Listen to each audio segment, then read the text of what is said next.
Hey everyone! One of the more popular questions I often get asked is, what gear do I carry in my hunting pack? Today, I'm going to be showing you a little bit of a breakdown of the main gear that I bring on any hunt. I'll be chatting a little bit about some of the packs that I use, and I'll be talking about some of the specific things I might bring on certain kinds of hunts. Anyways, stick around for this video.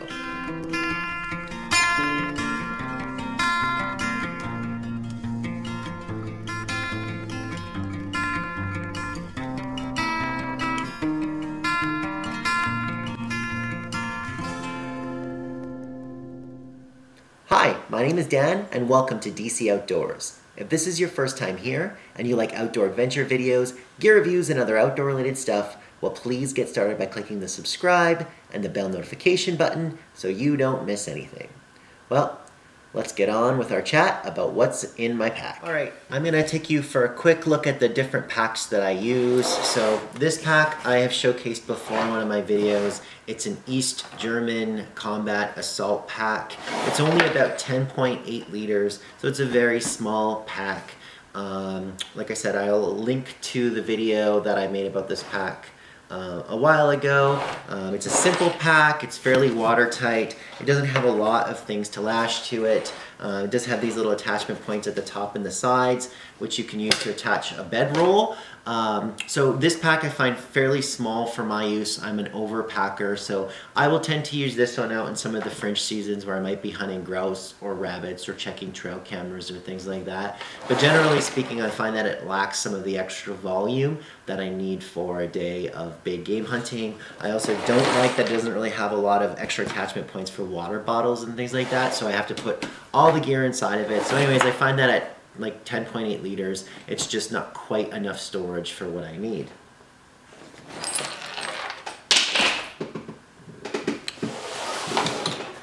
I use this pack a little bit more frequently. It's one of the older packs that I have. This is called a Fieldline Pro Series. It's called a waist or a butt pack. It has this harness system that kind of connects around your shoulders and then has this waistband.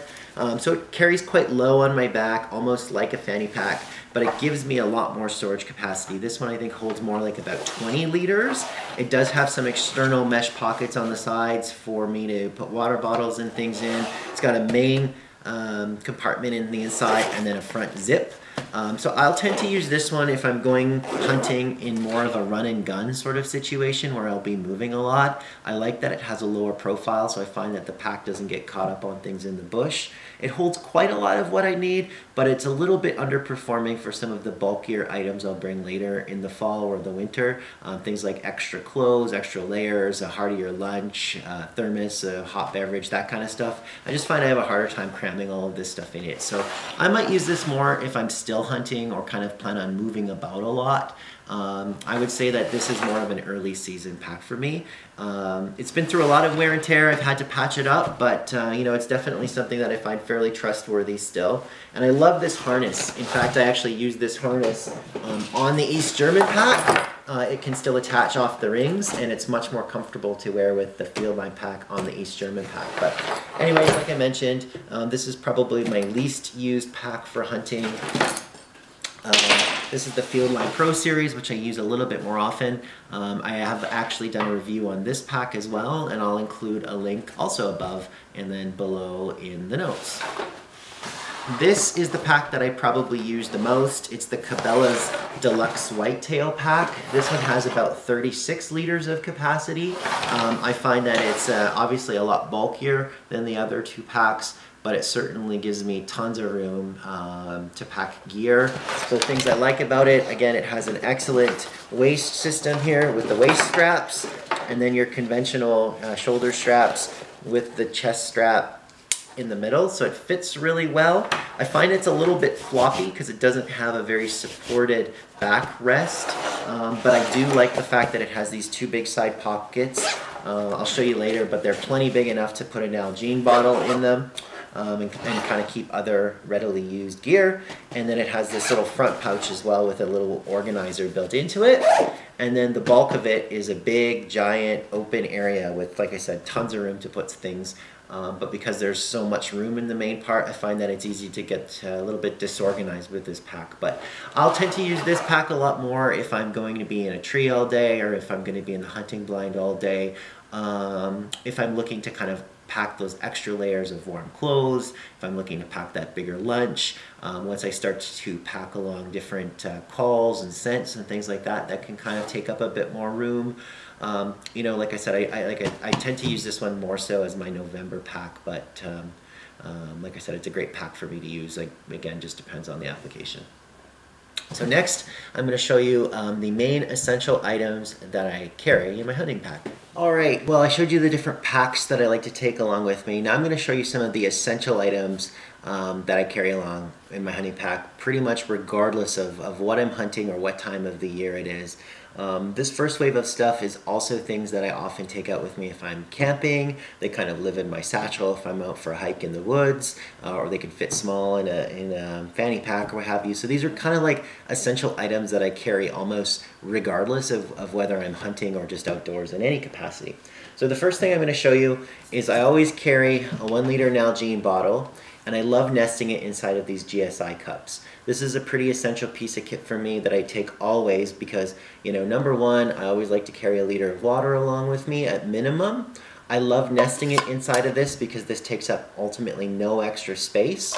And I find that having a cup with me is just a convenient survival item. So if I needed to purify or boil water, I have a tool in order to do that. And it's a really good pick-me-up. I've used this over an Esbit stove or over an MSR Pocket Rocket or over a fire to heat up some hot water to make tea or coffee, or even to, you know, like I said, make a hot lunch. So this is a pretty essential piece of kit for me. It weighs nothing and it compacts together really well, so I always carry that with me. I find that it rattles a little bit, as you can tell, so a lot of times I actually store it upside down. So that might be a hint for you, because you'll find that it doesn't quite rattle as much and it's a lot quieter that way. And this little thing where the lid holds onto kind of keeps everything really tight, so that might be a way for you to carry it. But that's essential piece of kit number one. I always carry a small first aid kit. Inside this first aid kit, I carry things like medication that I need. I also carry some Kleenex if I have to go to the washroom in the woods. Some hand sanitizer lives in here, which doubles as a great fire starter, but it's also part of my toiletry kit. I have, you know, other things in there like Tylenol. Right now I have some insect repellent in there. I carry a roll of hockey tape, which I find is just very useful for patching up cuts and things like that, and just much more stronger than your kind of conventional bandaging tape. Carry some allergy pills since I do deal with some seasonal allergies. A tube of polysporin, and then just tons of other bandages and gauze and things like that. So again, this is second piece of kit that I pretty much always carry with me regardless of where I am or what I'm hunting. My Mora knife is the main knife that I carry. I like this as a survival tool, but it's also my main hunting knife because it can be dual purpose. I like this because it's got a solid blade that runs all the way from the blade all the way through to the handle, so I can use this for batoning firewood. It's also a very good game processing knife, so I've absolutely used this to skin out deer, to field dress, you know, small game. So again, very, very useful tool. It's almost bomb proof, and I love the fact that it's very durable, where I can beat this thing up to baton firewood and things like that. It's a good survival knife. I also like that it's orange. I just don't like losing stuff, so this is a nice little add that it is orange, but like I said, I always carry this with me. I also carry my Leatherman Wave. This is a great backup knife that I carry out in the field. So it's got a few knife blades on it, which is helpful. The saw blade on it I've used a little bit to trim trees and things like that if I'm setting up a blind or a stand. I've used these pliers lots. Sometimes in my trail cameras, I've had situations where the strap has actually broken, so I've used wire, and this is a useful tool to kind of twist everything onto the tree. I've also used in firearms seasons, several times I've used the little Phillips screwdriver that it has to fix things in the field. So for me, this is a pretty essential piece of gear. Again, I always carry it as a secondary knife. I consider this sort of like my possibles pouch, I guess, if you will. So this is kind of where miscellaneous things go that I carry out. I have some matches, a lighter, a whistle with a compass that kind of lives right in the front pouch. I have a flint and steel or ferro rod. Some little hot hands, some snare wire, a little headlamp, knife sharpener, just a piece of fat wood that you can use for fire starting. This little tin is full of some of those little makeup remover pads that are soaked in petroleum jelly. It's a great backup fire starter. This little kit has a pencil, some aluminum foil, sewing kit, safety pins, stuff like that. Little survival item. Emergency space blanket. I have some extra cord. Just a regular handheld flashlight. I have some extra batteries for flashlights and for GPS. I have some water purification tablets, so a second source of water filtration. I got this little lid. It's like a little silicone lid that I got, and it's super handy to actually use with this cup. So it's a handy little combo as well. It actually sucks on fairly good if the water is boiling, so it's a nice way to keep ash and things out if I'm heating this over a fire. Takes up like no space.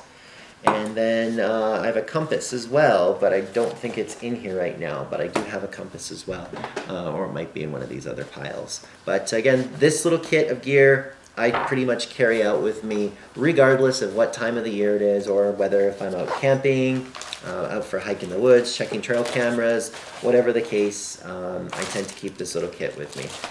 Okay, next I'm going to show you some of the other pieces of kit that I bring along. So this is a big piece of paracord. I think that this one is like 50 yards. It's a long chunk of cord. I like to have a little bit of extra cord than I may need. I do use this during field dressing. I think it's an invaluable tool to have as well as a survival tool, so I always bring paracord with me. I'll bring out some game bags, especially this year when I'm hunting moose. I expect if I get something, I'm going to be having to use this to pack out the moose in bits and quarters. So definitely I'll be bringing this.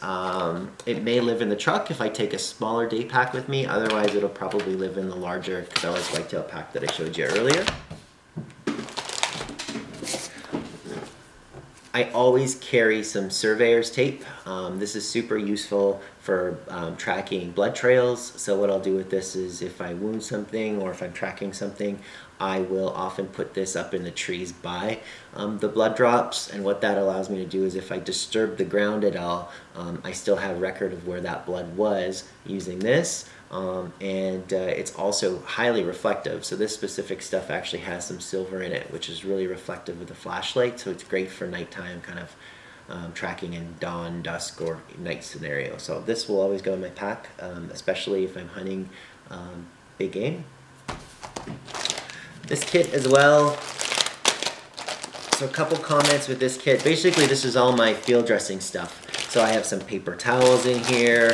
I have lots of paper towels in that package. I have a bag of rubber gloves, which I use for field dressing. I have lots of extra Ziploc bags. I have an extra chunk of cord. I have a big black garbage bag, as well as some small trash can white garbage bags. I feel like you can never have too much bags out in the field. I definitely use these for storing organs, like if I'm keeping the heart and the liver, so it's useful to have extra bags for it. Black garbage bag can make a great tool in a survival situation, so that's also helpful. I like to have the rubber gloves for game processing, just to keep my hands clean while I'm in the field and reduce the chance that I'm spreading some sort of an infectious thing to myself. They're also warm to wear when you're field dressing, which is useful. So I definitely bring a stack full of gloves with me out there. So like I said, this kit will come along with me when I'm big game hunting, and it'll get shrunk down a little bit. If I'm hunting small game, I might not bring quite as many rubber gloves and paper towels and things like that.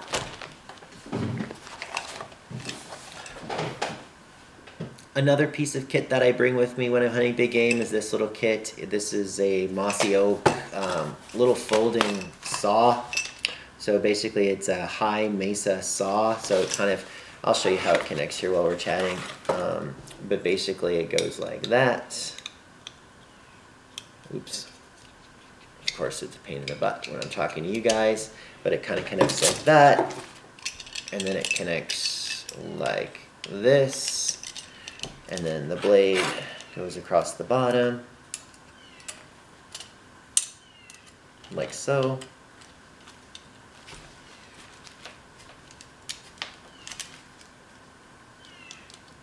So it kind of connects just like that. So it breaks down, it's nice and portable, so it, like again, it lives in either the Cabela's pack or the Fieldline pack pretty comfortably. But I definitely use this for breaking the pelvic bone or for breaking the rib cage when I'm doing field dressing. It's helpful for kind of sawing off feet and things of that sort. So definitely this is about all the knife or all the saw that I need, and it definitely does the job well.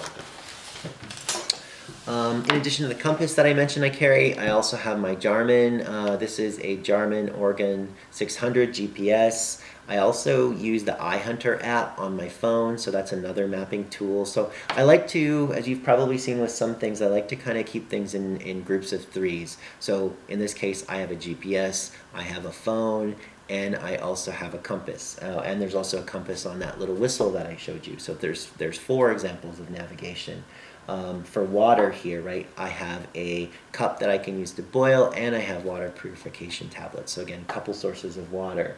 For knives, you know, I have the Mora knife and the Leatherman and a saw. So I like to have redundancies built in with my gear. I mean, yes, it might add a little bit of bulk, but when it comes to things like water or fire, like I have lighter matches and a ferro rod, I like to have redundancies there. If I'm out in the woods, I want to be pretty self-sufficient if something goes wrong. So again, I bring a compass, the GPS in addition to compass.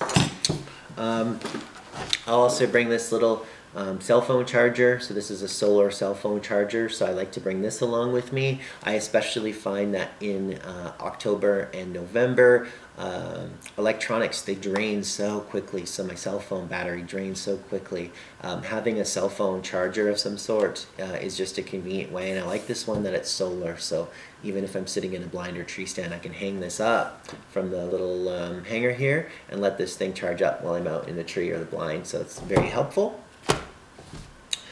I'll often bring a book. So again, boring day in a stand, it's nice to have a book to read.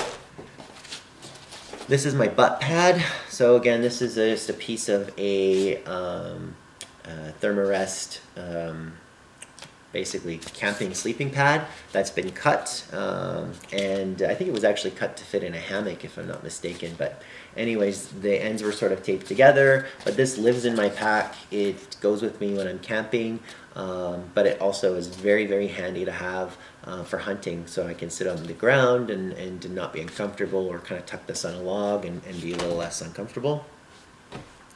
And then, like I said, clothing-wise, I definitely have a lot of seasonal things that I'll kind of add in as I need them. In the winter, I'll bring heavier gloves. I'll bring a toque. I'll often bring an extra pair of socks, for example. But in the early season where we're approaching, I like to bring a buff. So this is just a camouflage buff.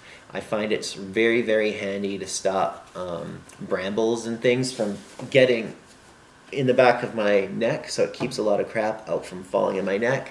I love that I can pull it up and use it as a face cover. I can pull it up over my head and kind of use it as a bit of a head cover. It fits really great under a ball cap. Again, it weighs absolutely nothing and it adds a lot of warmth. Even on a hot day, you can wet this thing, get it nice and cool, wear it around your neck, and holy cow, it really helps you feel a lot cooler. In the early season, I just bring a light pair of gloves. These are still good enough where I can still wear it in the archery season with my release, so they're fairly comfortable for me to shoot with. They're also fairly comfortable for me to shoot a firearm with. So these gloves are definitely a main pair that I bring along, but like I said, if I'm sitting in a tree stand or a blind later in the year, I do have heavier gloves.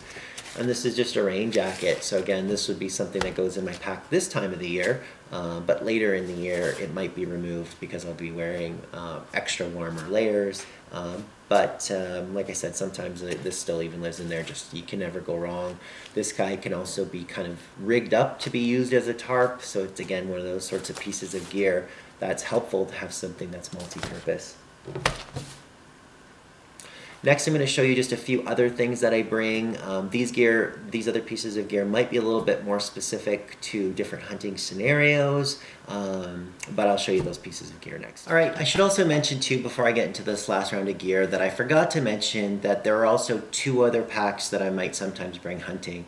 One, I have an 80-liter Mech Ibex backpack that I've used for a lot of my camping trips. That I would consider more of an expedition pack, so something that's going to last me a few days out in the woods. So that could be a good option for me if I'm going on a longer hunt or something that might be a little bit away from the vehicle. I also have an external frame pack.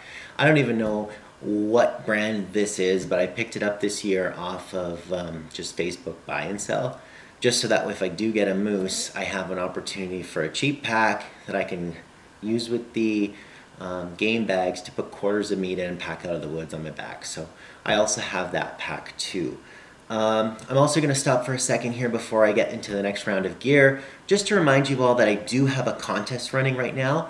In my last video, which was the Franchère Bay campground review video, I did announce a contest, so go back and watch that video. But basically what you had to do is go back, watch the video, like the video, be a subscriber, and comment on that video what your favorite campground is and why, and what things you look for when you're choosing a campground. So just as a reminder, I will be drawing for a winner and announcing that winner on next week's video. So do go back and enter the contest, and if you have already, thank you so much.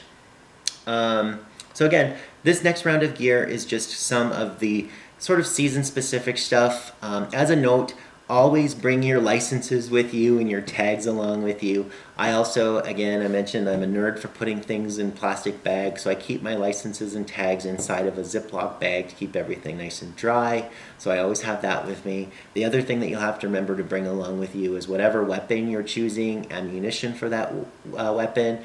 In the case of archery, make sure that you bring along your release, and I always bring along with me my Allen keys, so that way if I have to fix anything with my bow, I have the tools in order to do that out in the field. Some other things that I like to bring out with me, I mean, obviously, if I'm hunting out in bear country, especially during the bow season, I do bring along a can of bear spray, which I keep right on my waist and on my hip. If I'm hunting, you also see me with a variety of different calls. So this is a moose call. This is my deer rattling bag. I might bring along deer bleat with me, deer grunt tube, and also often use deer scents. So bring along different buck and doe urine that I'll use in the November hunting season in the rut. So definitely calls and scents is something that I bring. From the sense of different stuff that I use to set up and hunt, sometimes I bring along my hunting blind. So that's a bulky thing for me to carry along. So I do have a toboggan or a sled that I have that hunting blind on that I can use to drag out and set up in the field. But I tend to also leave that out during the November hunting season.